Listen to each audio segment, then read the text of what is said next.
Hello and welcome to another Overlord lore video, and today we are going to take a look at Westerklov the Leufin, aka the teacher of Gazev Stronov, who is now confirmedly in the 4th season of Overlord, and despite being seen first time on screen, he had more impact on the story than you might have thought. But before we're going to take a look at all of this, let's take a look at my Patreons and thank them for supporting this channel, as well as all users of the YouTube thanks function who made one-time donations. Now, before we can even start talking about Vester, I not only want to give out a spoiler warning for Season 4 and for basically Season 5, because this scene is taken out of the 14th Overlord novel, and Overlord's 4th season is set to include the novels 10 and 11. So showing off something from the Overlord's latest novel might feel out of place, but it actually fits in with the story arc in this season, specifically with that of the Kingdom. And with that said, who is this guy anyway?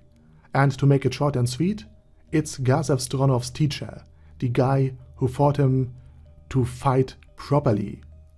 But to give you the long answer, Westerklov the Leufin was an adamantite ranked adventurer, and thus roughly on the same level as Red Drop or Blue Roses, meaning that he could deal some serious damage by New World standards. And the first time we learn about him is during the battle between Momon the Adventurer and Clementine the future Orange Juice, who did some research and was convinced that aside from Gazev and one of the Adamantite Adventurer teams, including the retired Vester, no one could beat her. Now, while Clementine is called an unreliable narrator for obvious reasons, Madame Bikini Armor was actually right about Vester, because the second time we hear about him was during a bonus story, the Sealed Evil Tree, and Vester and the Adventurer team actually defeated, or rather sealed, a part of this gigantic bonsai and put the rest to sleep, which is something that saved the Forest of Top from a serious calamity. Because this tree was a life eater, which had so much HP that Aura Bellafiora, a floor guardian ranger trained at observation and detection, couldn't even fathom the amount of HP that this monster had.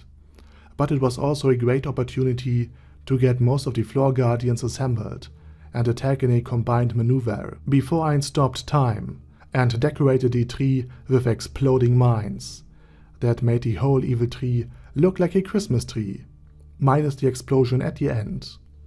And by the way, the reason why Eins did all of this was because Momon had been given a mission of collecting herbs. I absolutely adore how such a mundane and generic quest has led to such an epic side adventure. Anyway, back to topic. Vester trained Gazev Stronov, whom he met while Gazev was still a mercenary, and then put him through a very strict training regiment, turning him into the strongest man in the entire kingdom. And after Gazev Stronov's death, Vester is concerned with his swordsmanship, and if it may survive the coming storm, for Vester fears the schemes and plots of the sinister and ingenious Sorcerer King. That's also why we could see Gazev's former rival, Brain Anglaus, talking and training at Vester's dojo. But Brain Anglaus isn't the only one he trained.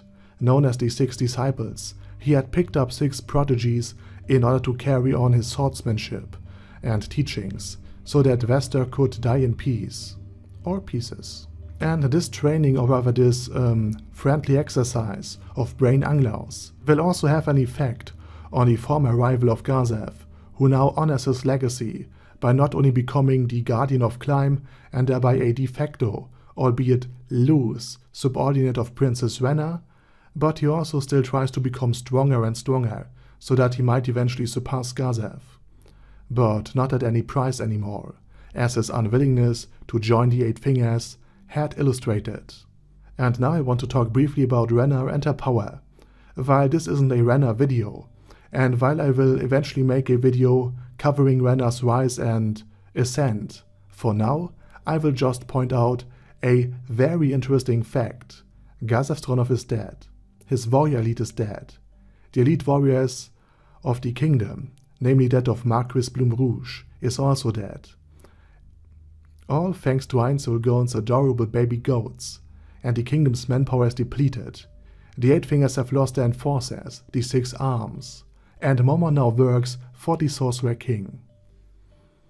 And at the palace, Renna now not only controls Climb, who is still a very powerful man by human standards, and Gazav Stronov's rival, Brain Anglos by proxy, who now also has friendly ties to the former teacher of Gazav, Vester, as well as his disciples. And of course Renna is also friends with Blue Roses, a powerful Adamantite adventurer team, and especially with Lakius, who is really close to Renna, and who is also the niece of the leader of Red Drop, the other remaining Adamantite adventurer team still in the kingdom. And with Barbaro dead, and the power of the king diminishing, as well as a third faction forming, Renna has concentrated an extremely huge amount of fighting power around herself, seemingly without most of the other people at court, except of course her more competent half-brother, to notice.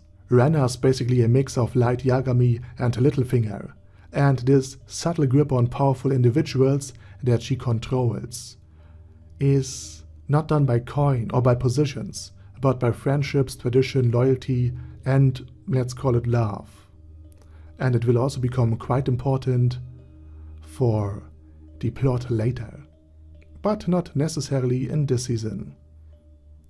And with this rather ominous foreshadowing, I will end this video. Thank you very much for watching, and special thanks to Bedgar Yee, Ben C, Chrissy, Crowley0221, Sia, Death is Mercy, Deathless Dragon Lord, Dystopia, Dystopia II, Feral Shivan, Guy with Dead Head, Hector Marino, Hoss, Hoster, Jacob G, Jana B, Jason, Chromius, Legendarius, Lelouch Britannia with a mustache, Lexus Fox, Lord Nishikian Rai, Lord Touch Me, Merovec, Mr. Shoes, Mr. Tweaker, Michael R, Michael Y, Oakhill, Overlord General Gasper, Paddy Pantom, Personage, Primus 11, Shadow Lightning Wolf, Shrine Keeper, Texas Deer, the Orc Warboss, Rock Edsmasher, T.E. Wang, Vash Hawkeye, Vegito 27, Venture Fanatic, Wilhelm, and Zonagon. Thanks guys. Anyway, have a nice day, and I hope to see you all again soon on my next video.